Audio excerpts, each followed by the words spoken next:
Shalom saudaraku, kita tahu ayat-ayat Alkitab berkata dalam Yakobus pasal 5 ayat 16, doa orang benar bila dengan yakin didoakan sangat besar kuasanya.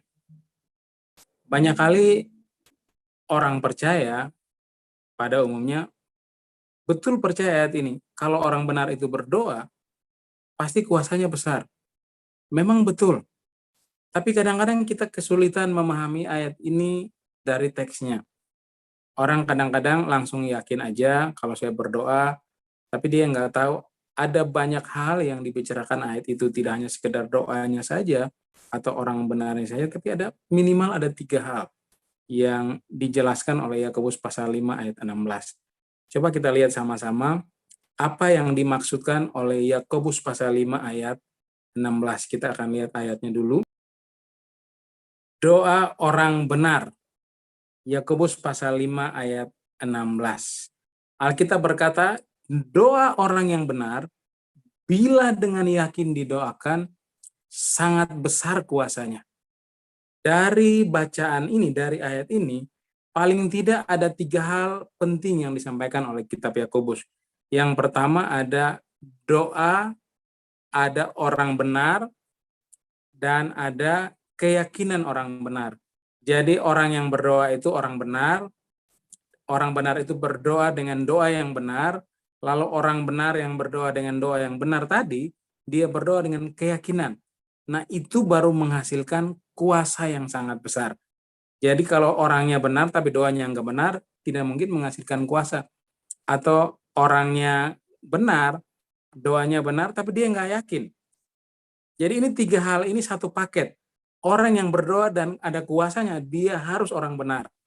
Orang yang berdoa dan ada kuasanya, dia harus berdoa dengan doa yang benar. Orang yang benar, yang berdoa supaya ada kuasanya, dia selain benar, doanya juga dengan cara yang benar, dia harus berdoa dengan keyakinan.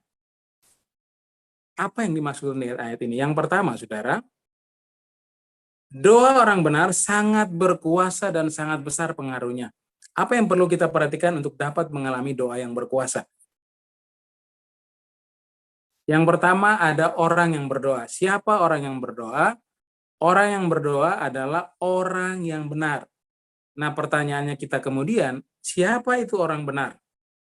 Orang benar itu yang pertama, dia benar dalam posisi iman secara vertikal dengan Tuhan. Nah, tidak ada seorang manusia pun yang dianggap benar di hadapan Allah kecuali dia di dalam Kristus. Jadi di hadapan Allah, seseorang dianggap benar, seseorang dibenarkan, seseorang dianggap kudus, seseorang dikuduskan karena Kristus. Karena Yesus benar, maka semua orang di dalam Kristus dianggap benar, posisinya benar di hadapan Allah. Itu kategori orang benar, itu kriteria orang benar. Lalu yang kedua, orang benar itu yang posisinya benar di hadapan Allah, waktu dia berdoa dalam pengalaman, dia sementara hidup sebagai orang benar. Karena walaupun posisinya benar, kita masih mungkin berbuat dosa. Nah, waktu kita ada dalam posisi berdosa, maka kita dalam pengalaman tidak benar. Makanya waktu kita mau berdoa, minta ampun dulu sama Tuhan. Kalau ada dosa baik di pikiran, di perkataan, atau perbuatan, minta ampun. Sehingga waktu kita berdoa, kita dalam kategori sebagai orang benar. Yaitu orang yang benar posisinya di hadapan Allah karena Kristus, dan benar pengalamannya di hadapan Allah karena pengampunan Allah. Kemudian, orang yang benar itu, yang berdoa, dia harus berdoa yang kedua itu dengan doa yang benar. Doa yang benar. Apa itu doa yang benar?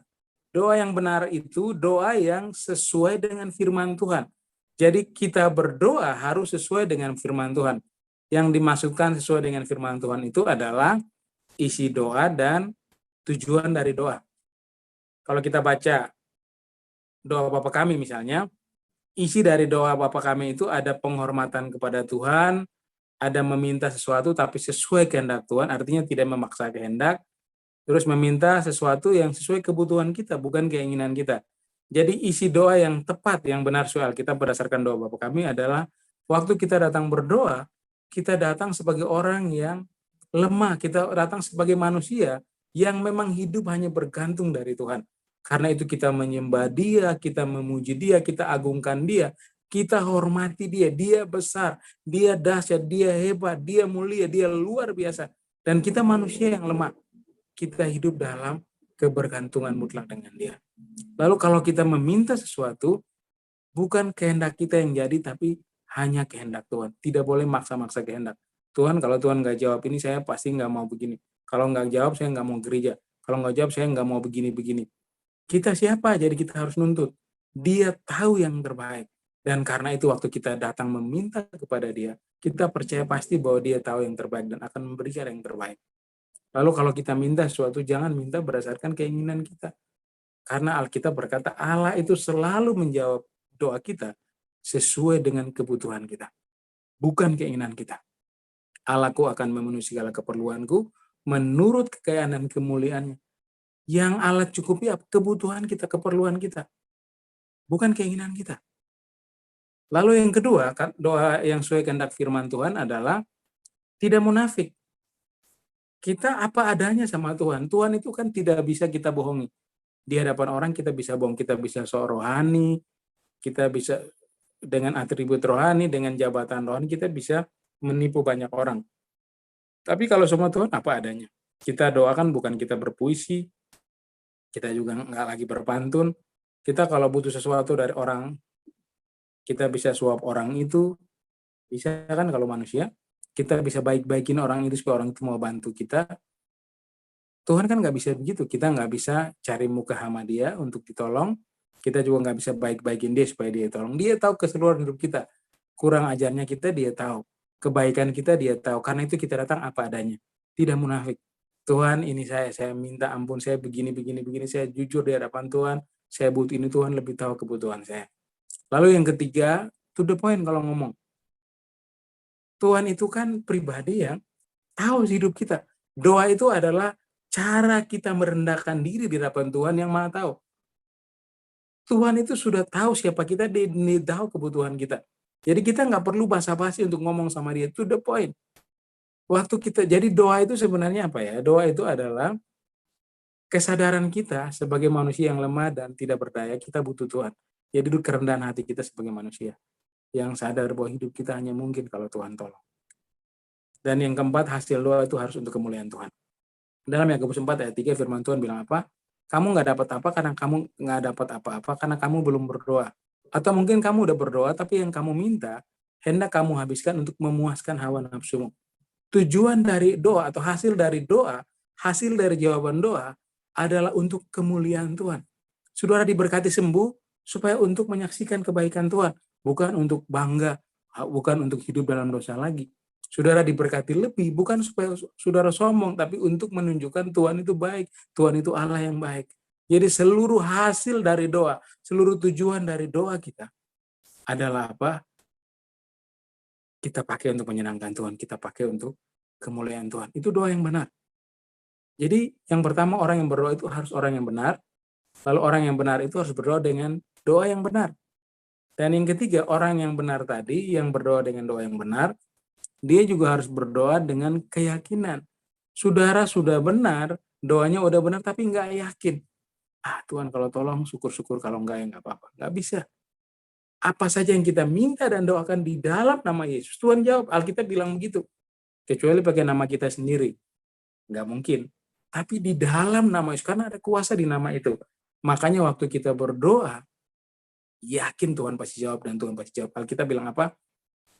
Karena itu aku berkata kepadamu, apa saja yang kamu minta dan doakan, percayalah bahwa kamu telah menerimanya, maka hal itu akan diberikan kepadamu. Iman untuk meminta harus dibarengi dengan iman untuk menerima. Waktu kita yakin itu, kita yakin kita dapat apa yang kita minta. Yakin dalam nama Yesus. Makanya iman itu dasar dari segala sesuatu yang kita harapkan dan bukti dari segala sesuatu yang tidak kita lihat. Artinya dasar itu, walaupun kita belum dapat, kita yakin kita dapat. Jadi kalau kita berdoa minta hujan, kita nggak perlu tunggu turun hujan. Kita siapin lahannya, kita bersihin lahan, kita siapin bibitnya. Kita udah siap, jadi hujan turun, kita siap tanam. Itu namanya lahan dasar. Kalau bukti itu, kayak tanda jadi. Saudara mungkin beli barang elektronik atau apa saja di toko elektronik, saudara datang dan saudara bayar cash barangnya. Barangnya nggak mungkin lah saudara bawa pulang, pasti diantar, misalnya mesin cuci atau kulkas yang gede, saudara kan tidak mungkin angkut. Tapi barang itu akan diangkat mungkin besok, 1 hari setelah saudara bayar.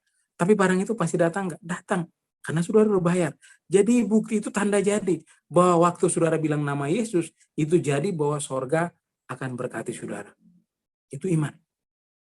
Makanya waktu kita berdoa harus yakin kita dapat, harus yakin Tuhan jawab doa, harus yakin Tuhan sediakan yang kita butuhkan. Jadi saudaraku yang dikasih Tuhan, doa orang benar bila dengan yakin didoakan, sangat besar kuasanya. Karena itu saudara belajar menjadi pribadi orang benar. Apa itu? Orang yang dibenarkan di hadapan anak-anak Kristus, orang yang sementara hidup benar.